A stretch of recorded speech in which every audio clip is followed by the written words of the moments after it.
Hello class 5. Today in geography we will conclude the chapter The Spheres of the Earth.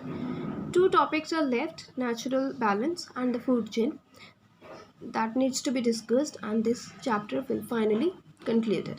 So let's start. Natural balance. Nature has worked out a fine balance for us that makes life possible and comfortable.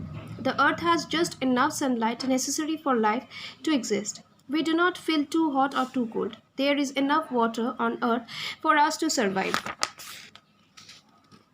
The balance between oceans and land is such that the sea levels stay more or less stable. There is an equitable distribution of natural resources. So what it is saying, ये actually बोल रहा है कि nature ने अपने सारे resources को बहुत इक्वली डिस्ट्रीब्यूट किया है ताकि कुछ भी ज़्यादा ना हो जाए, कुछ भी कम ना हो जाए.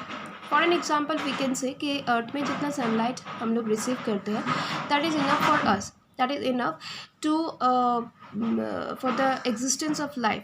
मतलब ये इसके वजह से हम लोग को बहुत ज़्यादा गर्मी या बहुत ज़्यादा ठंडा नहीं लगता है.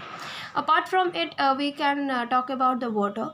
जितना वाटर है अर्थ में that is enough for the existence of life और for the survival of us. इसके बाद बोल रहा है कि ओशन और लैंड में भी एक बहुत अच्छा बैलेंस मेंटेन किया है जिसकी वजह से सी लेवल स्टेज मोर और लेस स्टेबल. तो इस तरीके से नेचर ने अपने सारे रिसोर्सेज को इक्वली डिस्ट्रीब्यूट किया है. Next topic is food chain. All living beings, plants, animals and humans are dependent on each other. ये हम लोग सभी जानते हैं कि living beings, animals, plants and human beings, they are interdependent to each other.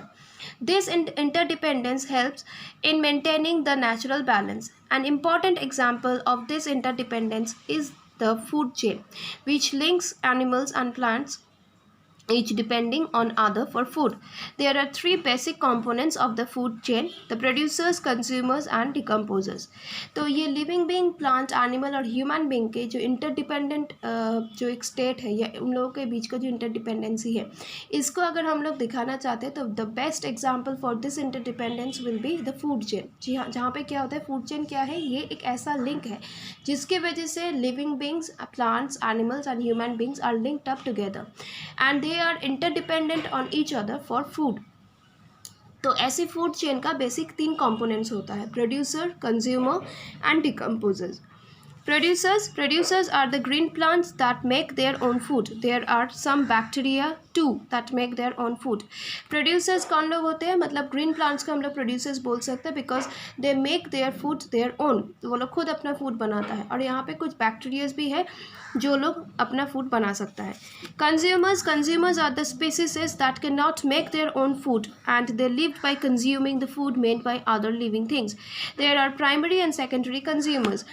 Consumers कौन लोग हैं? जो लोग अपना फूड खुद नहीं बनाता है but they are dependent on the producers for their food और dependent on the other living things.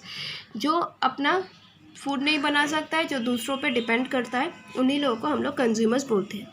So consumers में भी क्लासिफिकेशंस है like primary consumers, secondary consumers and tertiary consumers. Primary consumers कौन लोग हैं? Primary consumers mainly plant eating animals होते हैं जो लोग मतलब सिर्फ ग्रीन प्लांट्स ही खाते हैं. And this green plants eater animals are also known as herbivores, जैसे deer, rat, rabbits etc. Next is secondary consumers. Secondary consumers basically eat the primary consumers.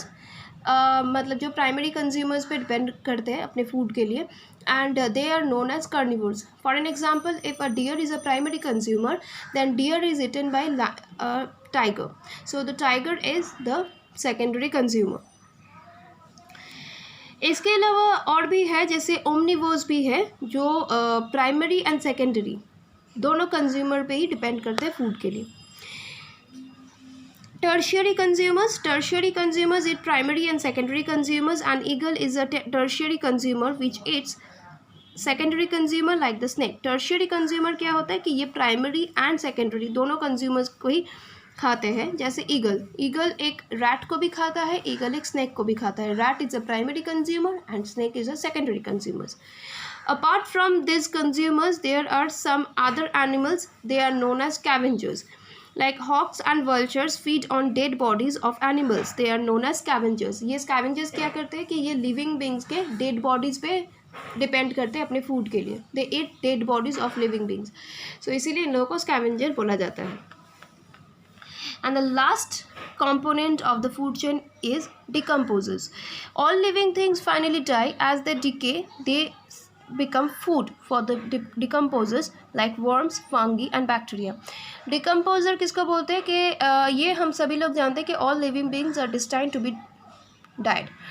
तो जैसे एक लिविंग बींग का डेथ होता है और उसका बॉडी पूरी तरीके से डिके हो जाता है सॉइल पे, तो तब वो कि कुछ बैक्टीरिया, फंगी, वर्म्स के लिए फूड बन जाता है. So this bacteria, worms and fungi, they are known as decomposers. So class 5, I hope you have understood this chapter and these two topics also. Please go through these two topics, natural balance and food chain, along with this explanation. Thank you.